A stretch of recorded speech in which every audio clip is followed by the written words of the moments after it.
penulis apa ya, apa namanya, kalau masih barunya pasti sulit.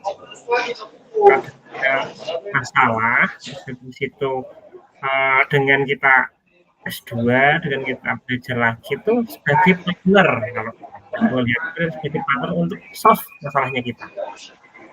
Maksudnya kalau kita nyari masalah, Mas Toga dari langsung lanjut kuliah atau dari perusahaan?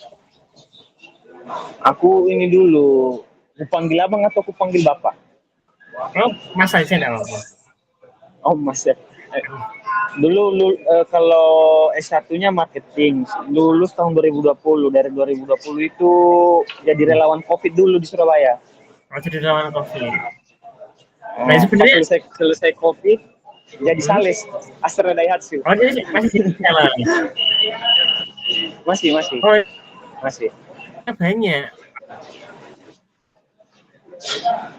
sama data, berhubungan sama customer, habis itu berhubungan sama yang namanya checking. Jadi ketika kita apa namanya nge-survey, terus ketika kita termasuk itu kan prosesnya pasti lama, kayak verifikasi ini, verifikasi ini, dan sektor-sektor apa saja yang diperhatikan kan istilahnya kalau di variabel dari gaji, kemudian dia apa namanya pekerjaan, terus kemudian dia status apakah dia itu di situ tuh mengontrak atau apa namanya rumah sendiri, itu kan endingnya itu kan akan tahu keputusan untuk customer ini layak nggak ini tak kasih kredit. Iya benar. Kalau kita lihat di birokrasi, pasti itu lama. Kayak kamu harus ngomong ini, bagian ini, unit ini, dan decision-nya itu lama. Nah, kalau kamu bisa buat pola di mana ketika dia itu gaji di atas 4.500.000, status pekerjaan lengkap, terus itu apa namanya tidak ada hutang dan lain sebagainya. Pola itu buat decision-nya bisa kamu buat sendiri secara hitam. Jadi walaupun ini konvensionalnya masih berjalan, kamu bisa langsung prospek. Ini kamu bisa kok tak kasih kredit. Kamu tinggal ngejar aja. Apa yang tunggu? Ini lama banget decision-nya. Kok apa namanya ini pending banget, apa yang tunggu ini sistemku yang sudah terpola ini udah langsung kok muncul apa namanya hasil analisisnya, kalau orang ini tuh bisa tak kasih kredit apa enggak. Nah, itu di data saya sebenarnya ada model untuk kayak gitu. Luar biasa, memang nggak kepikiran ke sana loh, Mas. belum kepikiran ke sana. Nah, itu luar biasa. Apa namanya sebenarnya kalau kita mikir terlalu jauh malah kayak apa ya nanti tesis apa ya, terus habis itu tentang apa ya, nanti berpikirlah dari yang terdekat dulu. Yang menjadi masalah utama dalam pekerjaan itu apa. Nanti ada sedikit lah tentang PPT. Sebenarnya kita tuh di dalam perusahaan atau dalam satu organisasi pasti ada yang namanya masalah. Solve lah dari situ. Gitu. Di perusahaan juga ada dampak, kamu juga dapat value, gelar juga nambah. Jadi satu langkah tapi apa namanya semua aspek terpenuhi. Ya, sebenarnya effortnya juga sih kayak yang aku konsultasi sampai jam 1, jam 2 malam habis pulang kerja masih konsultasi lagi. Kayak yang namanya data science itu kan sebenarnya pembangun kalau secara umumnya yang semakin mendekati decision orang atau decision manusia. Nah, bagaimana model itu tuh bisa terkonfirmasi dengan baik. Nah, tentunya ada hal-hal yang harus kayak dicoba untuk data baru, ketika kasus baru dia tetap bekerja apa enggak, ketika dia enggak bekerja kita ganti modelnya lagi, ukurnya lagi, kita lari lagi. Semakin banyak nanti data yang masuk dalam satu database yang bisa dilatih itu model itu akan semakin akurat.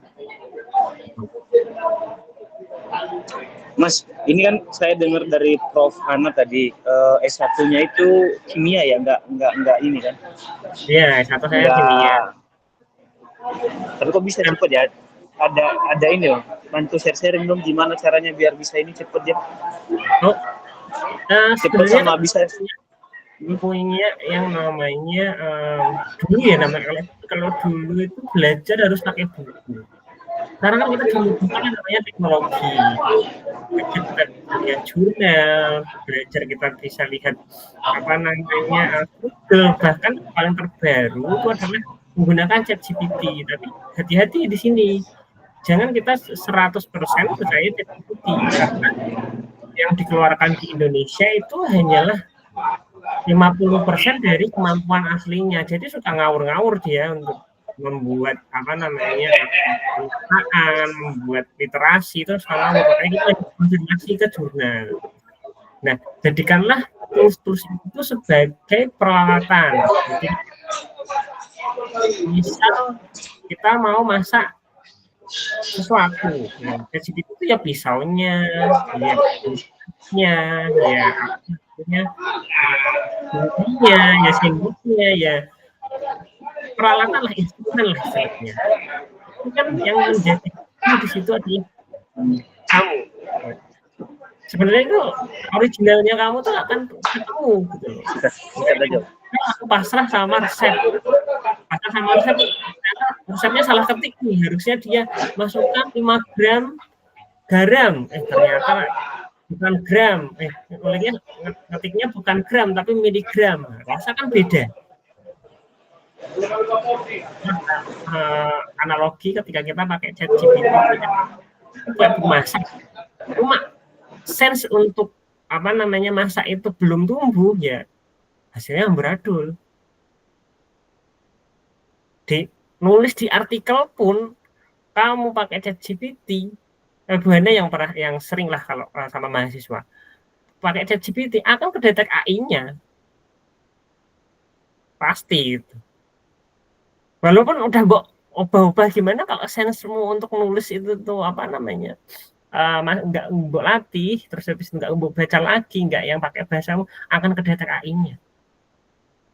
Kalau aku ngasih ke Buana pasti gimana AI-nya? Ini Bu aman, AI-nya udah 0%. Oh iya.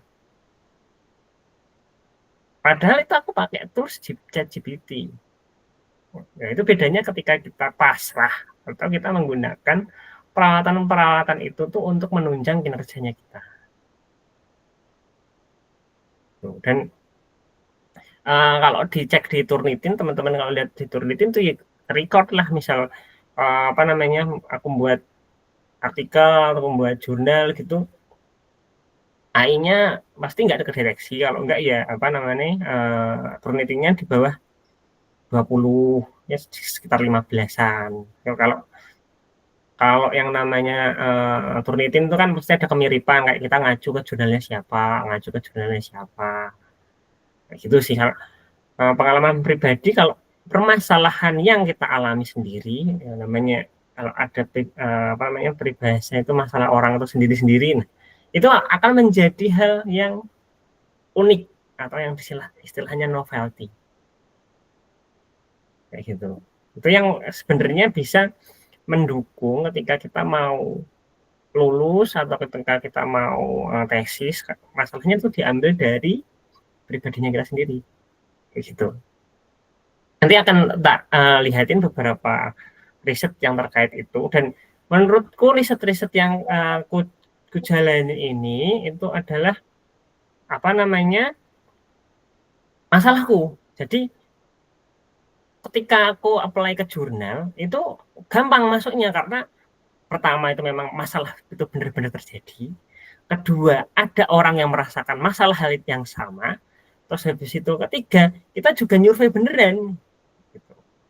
Jadi sebenarnya apa namanya trik dan tipsnya ketika kita mau lulus, terus habis itu ketika mau membuat paper atau membuat jurnal ya ambillah masalah yang kamu alami dalam pekerjaanmu, dalam apa namanya, dalam studimu, dalam lingkunganmu sekitar, kayak gitu.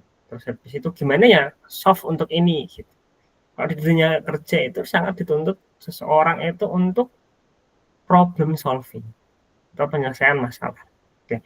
Kalau menurut teman-teman ketika ada orang yang tanya dalam satu apa namanya pekerjaan, gimana kerjaanmu? Ada masalah enggak? Harvey akan jawab apa coba? Halo Harvey, sebelum ke materi. Ada masalah mas, misalkan kalau dapet, Enggak ada masalah. misalkan kalau ada mas, ada misalkan Harvey, kalau dapat masalah pasti jawab ada. ada masalah, ada masalah apa enggak? Ada kalau misalnya, ya, kalau Ada. misalkan dalam dunia pekerjaan kan mas, iya. Mm-mm. Terus kalau misal sama ketika gimana kerjaannya, ada masalah enggak? Kayak gitu, respon pertamanya apa? Kamu sedang kerja tergantung ini, tergantung yang nanya. bosnya lah misal, aku di situ, kamu lah kita kasih project. Terus habis itu, gimana Mas ya, ada masalah enggak? Ya sebisa mungkin memberikan, kalau memang ada masalah ya disampaikan. Atau aman bos gitu. Tapi kebanyakan pasti yang pertama kali aman gitu, walaupun tidak aman. Nah, itu kalau di dunia kerja, ketika kita ditanya seperti itu, ketika kamu bilang nggak ada masalah, aman kok, kan itu berarti menandakan bahwa asumsinya orang Indonesia adalah kalau nggak ada masalah berarti dia bisa menghandle. Padahal enggak, ketika kamu bilang nggak ada masalah, sebenarnya yang bermasalah itu kamu. Karena kamu nggak bisa menemukan masalah untuk di-solve. Gitu. Jadi ketika dunia kerja itu pasti ada yang namanya permasalahan untuk diselesaikan. Itu yang bisa diambil dari di istilahnya bisa ditempelin sama data science. Data science itu bisa bersama-sama di situ tuh untuk menyelesaikan masalah yang ada di perusahaan, terus habis itu pemerintahan, terus habis itu hobi, di situ. Nih sedikit misal PPT. Ini yang kalau si Harvey kan udah lama, terus yang baru siapa ya berarti?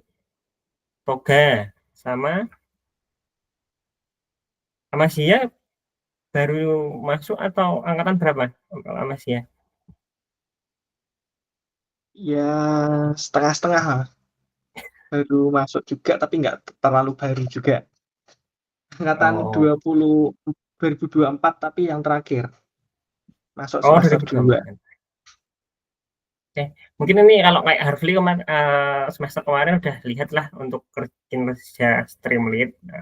Streamlit itu kalau bisa kalau apa namanya aku bisa bilang itu adalah dashboard yang sangat-sangat apa namanya simple, dan kita sebagai data science itu nggak perlu, ya kalau bisa bagus kayak si Harvey lulusannya IT bisa membangun dashboard dari JavaScript, dari apa namanya PHP, dari apa namanya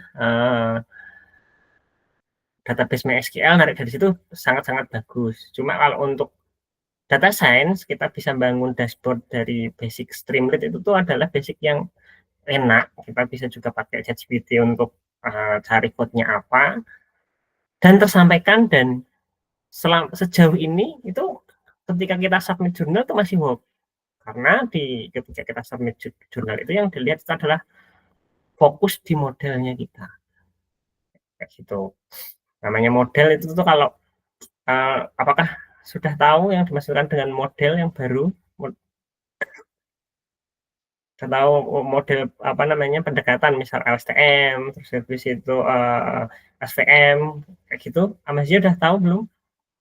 Apa SVM, single regresi, random forest, kayak gitu? Ya sedikit-sedikit sih lah. Kalau Regresi kayak gitu. nah persamaan garisnya, nah itu tuh kan istilahnya adalah kita punya data, bagaimana secara matematis atau secara saintis itu data yang kita punya itu bisa mendekati dengan persamaan. Baik itu dengan berbagai cara, ada yang single regresi, terus habis itu ada yang cara random forest, terus habis itu ada cara bangun lewat ANN lah. Cara-cara itu banyak, tapi dikerucutkan itu tuh adalah sebenarnya permodelan, gitu. Permodelan biar bisa apa namanya ketika ada input baru dia tuh bisa memprediksi apa namanya ke depan tuh apa sesuai data historis, sesuai apa namanya data latih yang kita latih. Dan itu nanti arahnya ke apa akurasi nilai-nilai kebaikan tergantung tergantung data yang kita pakai apa. Ada yang karena data time series, terus habis itu data yang dia ada satu target beberapa banyak faktor gitu. Kalau yang tadi aku cerita sama Toga tentang kayak decision untuk menentukan oh ini nasabah ini kategorinya itu dia dia bisa di